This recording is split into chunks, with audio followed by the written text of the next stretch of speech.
and I'm just thankful that we've disrupted their crossbowmen. I'm going to try and do a little bit here to try and disrupt this gladiator. Whoa, the gladiator survived. Isn't that crazy?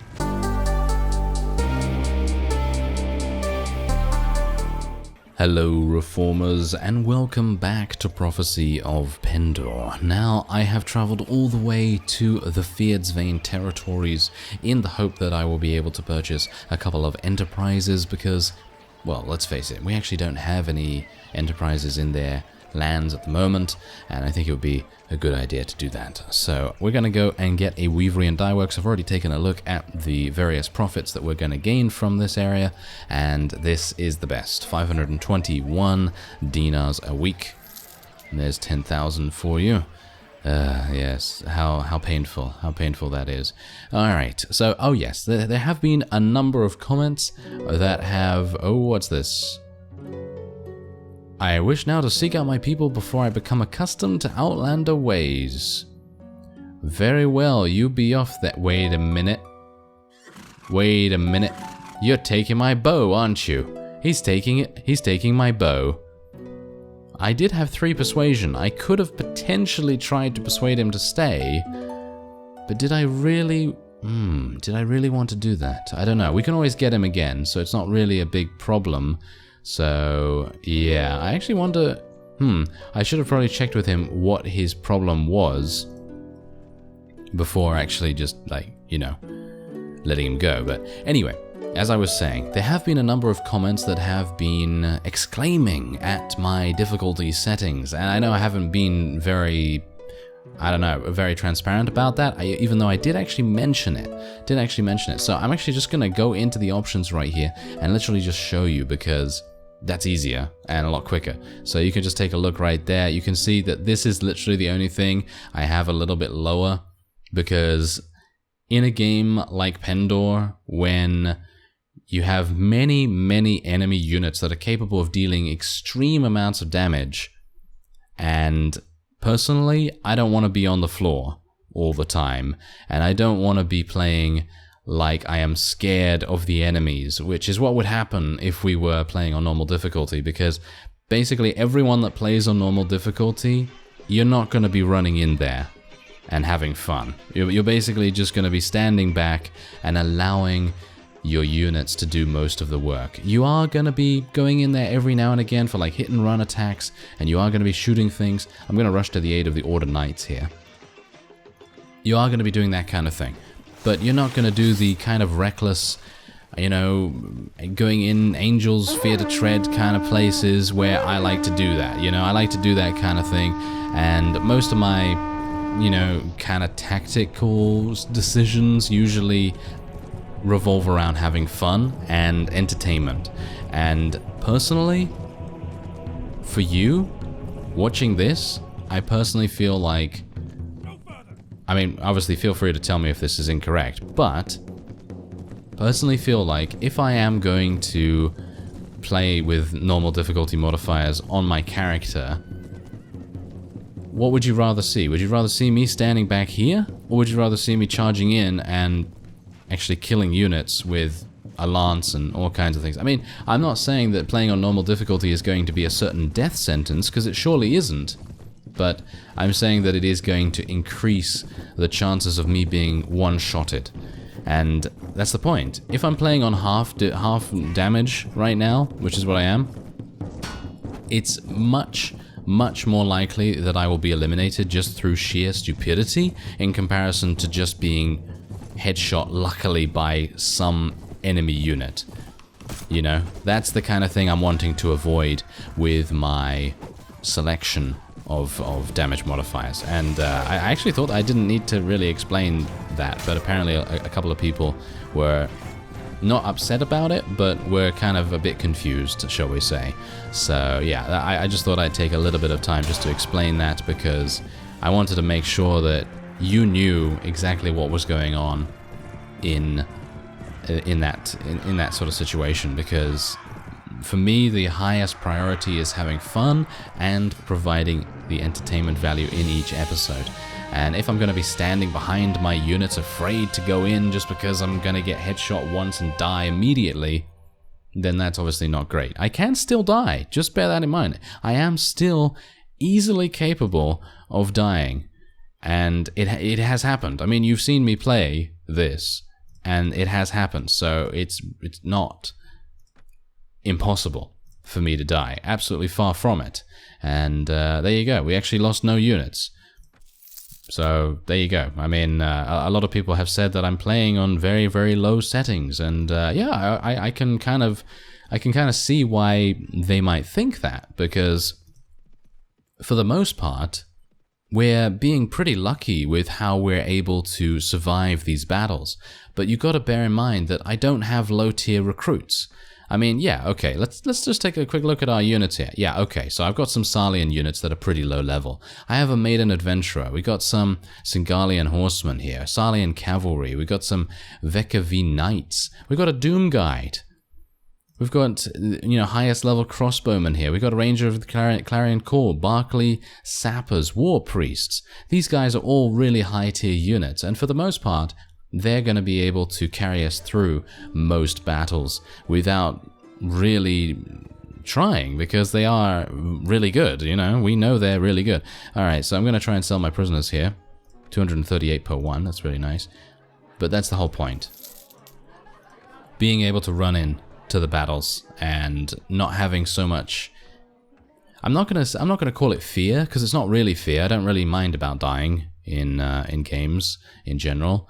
But, I mean, yeah, you can obviously sell that, can't you? Yes, I'm just like, let me just run into this absolutely hellish, nightmarish environment and, you know, take a huge amount of damage. Yeah, I'm not afraid to get stuck in there, even with huge damage modifiers. I've done that before, but personally, I feel like it kind of ruins the experience if in every single battle I am getting eliminated by that random stray headshot. If I can survive the headshot with just a little sliver of health, that's more than likely a death sentence anyway, so it's not really a big deal, in my opinion. If some of you feel differently about that, then that's obviously your choice. That's the wonderful thing about Warband. And this is exactly what I say every single time this discussion comes up, which, in my opinion, comes up a little bit too much. I don't exactly know why that is, because it's a fantastic free-roaming, open-world RPG experience. And personally, everyone can play it exactly the way they want to play it. And I think that's a wonderful thing. They don't force you into playing a certain way. And with mods, that just makes the playability even greater. It's crazy how much the lifespan of Warband has been increased from mods. And I mean, even the original Mount and Blade, I'm pretty sure people are still playing the original Mount and Blade for mods like The Last Days, for example, even though didn't that get ported? I think that got ported to Warband. I think it did. I think I did a special feature on that, but anyway, the point is that mods have significantly increased the lifespan of this, and I think that's another thing that is just highlighting that player choice and player input, and indeed the community's input surrounding the game, has made this game actually really popular. And it's kind of perplexing how you can think about that, because it's a game that it doesn't look great, does it? I mean, let's face it, the graphics are for the most part not good. You know, they're okay, but they're not good, you know? And I think it's really amazing for a game that is this old. I mean, it came out in 2010? Didn't it come out in 2010 or 2008? Oh, now I'm getting my dates mixed up, because I'm thinking about the original Mount and Blade as well. I think the original Mount and Blade came out in 2006, and then Warband came out in 2008. Could be wrong about that, don't quote me on it. But I think that's just an absolute... I don't know, it's just an amazing achievement for the modding community, and that's exactly the reason why you add mod tools into your game, especially if it's a game like this where there's so much player choice. And that's obviously harking back to what I said about difficulty settings, because indeed, I've made tutorials basically explaining all kinds of things, like changing your battle size, changing the font, changing your experience gain, changing everything that you'd ever want to change, and that in my opinion, is the quintessential nature of Warband in general, at least the modding community. Because if you think about it this way, if you think about, I'm trying to find some enemies to fight right here. I was actually thinking of trying to find some more Vanskri Raiders, but maybe we should just try and find King Ulrich at the moment. But yeah, anyway, without the modding community, Warband, for me, is probably probably a 50-hour game. You know, it's probably something that you can play maybe once or twice. It really depends on if you're a super a big fan of the native gameplay experience, which, personally, I'm okay with it. I quite like the native because it has that sort of nostalgic charm for me, but obviously in many respects it is very flawed in a variety of areas, and those areas are significantly improved by adding mods. Most notably the diplomacy mod, allowing you to have the after-death camera, and then obviously being able to change your surroundings and the gameplay itself. Being able to change that, for example, in mods like Flores and Pendor and in Nova Aetus and just basically all of these mods that add additional gameplay elements, as well as obviously giving you a whole load of extra things to think about and to do and to gather, and it's just fantastic. And that's the reason why Warband is a game that you're going to play for more than 50 hours, unless you're not obviously into this kind of gameplay. If you're not into this gameplay, then that's obviously understandable.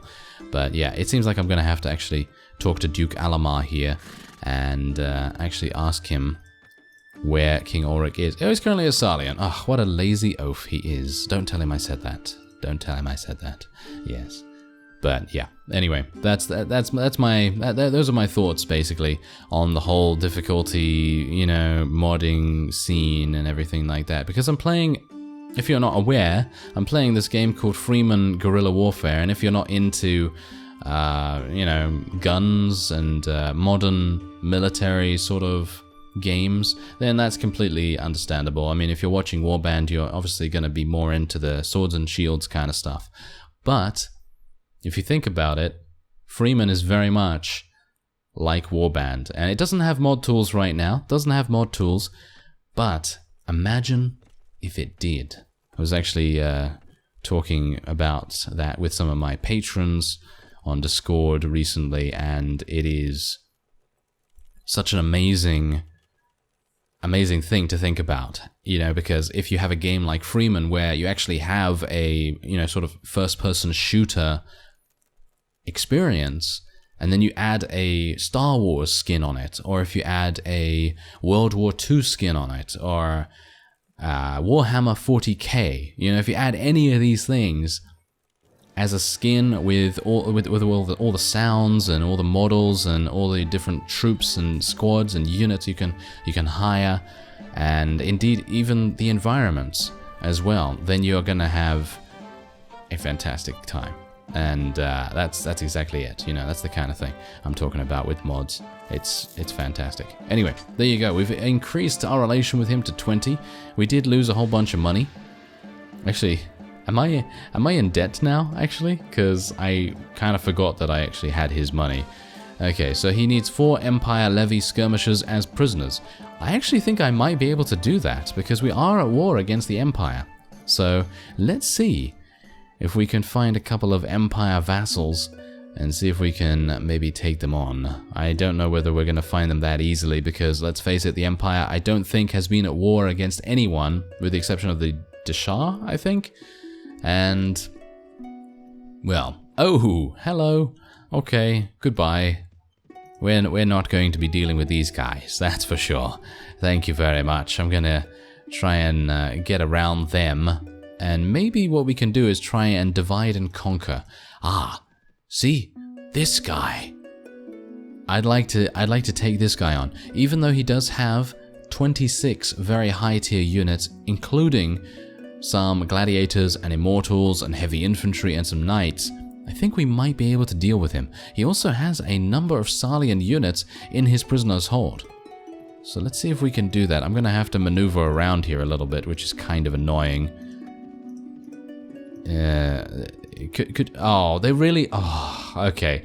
Yeah, I seem to have lost my opportunity because they decided to besiege Seven Cross Keep. I was actually very much hoping that they would attack something else. In other words, maybe Sarlian or maybe Harengoth Castle, or maybe just in general wanting to raid a village like Yaragar or something like that, because then that would enable me a little bit more freedom to go over the bridge and try and divide and conquer. But that was not happening. And these guys are now wanting to fight me, which is not very good. Can you try and attack that guy? Yeah, I'd appreciate it. If you could kill him, that would be awesome, actually. I'd like to join the Noldor in that battle and try and improve our relations with them. Let's actually see what's going on here with this guy. Is he actually going to try and attack me? He's not going to try and attack me because he is trying to get back to Marius Imperator, or Imperator. Yes, I know that someone actually got pretty angry at me a while ago when I played Pendor, I think a year or two ago, and I said Marius Imperator instead of Imperator or whatever it is. So yeah, I don't know why you'd get angry at that, but there you go. I guess that's just how it is sometimes. Okay, so here we go. This guy is going to be our first Empire target. He's going to tackle this first, isn't he? Yeah, he's going to tackle this first, and then I guess we'll attack him after it. Alright, so here we go. I actually got him into a battle reasonably well. We're not having too many difficulties. There's not any enemies around us. They just defeated the Snake Cult, so they are a little bit weakened, but obviously they have much more, well, I think they have many more high tier units than us, so we might actually have some issues here, but let's just take a bit of a breather here and just take stock of what we actually have on the field. We have 54 infantry right now. That is probably not going to bode too well for us, because I think most of those do not have shields. So I think we're probably going to have a couple of issues here, but we'll see. It really depends on what they decide to do. If they decide to actually move towards us and fight us here, where we currently are, then I think we'll have a much better time of things. Because I'll be able to flank them pretty nicely. Yeah. The battlefield is littered with small rocks and boulders, so we might be having a couple of issues there.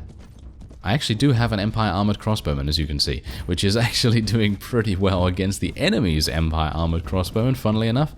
And what are they going to do here? Are they actually going to try and... Oh, wow, they're going to try and do cavalry versus cavalry by the looks of things.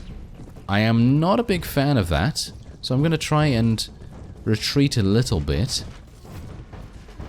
Some of my archers are having some issues here, keeping the infantry stuck behind them. Let's tell our infantry to charge... Really? Really? Yes, let's tell the infantry to charge right in there. I accidentally hit the Q key. Isn't that fantastic? And we are now going to try and take our cavalry behind and eliminate them. Oh yes, let's do this. Okay, so I'm going to try and knock some of them unconscious, because we do need those levies, of course. Oh, yeah, I remember now. I remember the reason why I absolutely loathe Empire Crossbowmen, because they have those wonderful, wonderful polearms that is capable of really defending themselves so easily against cavalry charges. They are really, really good at that. And I'm just thankful that we've disrupted their crossbowmen. I'm going to try and do a little bit here to try and disrupt this gladiator. Whoa, the gladiator survived. Isn't that crazy? Yeah, there we go. He killed my horse now as well. This is not good. Alright, let's do this. I have a much faster weapon than he does, so I should be able to win in that duel. Thank you very much. But you never know. Maybe I would have made an error in judgment or something like that, and that would have spelled my doom. But yes, it seems like we have achieved victory. But here's the thing. I think this victory was extremely costly. Look at that. I actually lost 18 units to death. I know we actually don't have that much in the way of surgery. We really don't. We have about, I think, 2 in surgery, which is really, really bad. We need to get a little bit more than that to make a significant difference in our survivability rates for our units. But Otherwise, I think the main reason why we were able to achieve victory there is because the enemy cavalry decided to charge in to our infantry. And our infantry, I think, for the most part, actually do have some pretty decent anti-cavalry weapons. But yeah, the main reason why we were able to win as well is also because that we just charged straight on into their archers with our cavalry. And even though they actually had some pretty decent anti-cavalry measures, we were able to win the day there. But let's actually just take a look and see what we actually lost. We lost a maiden adventurer. That is so painful. Every time I see one of those adventurous, type units get lost, like war priests here, it's really sad because they are so good, so good. All right, not bad. We actually had some pretty decent companion action going on there as well. I'm gonna take this guy prisoner. And we're gonna allow our people just to take whatever they wish, because I actually have some pretty decent armor at the moment, so I'm perfectly happy for them to take whatever they want. And I think we are good. Yeah, I think we're pretty good. Okay, so we're just gonna take the rest of this stuff, because this is actually gonna sell for a nice amount. And there you go.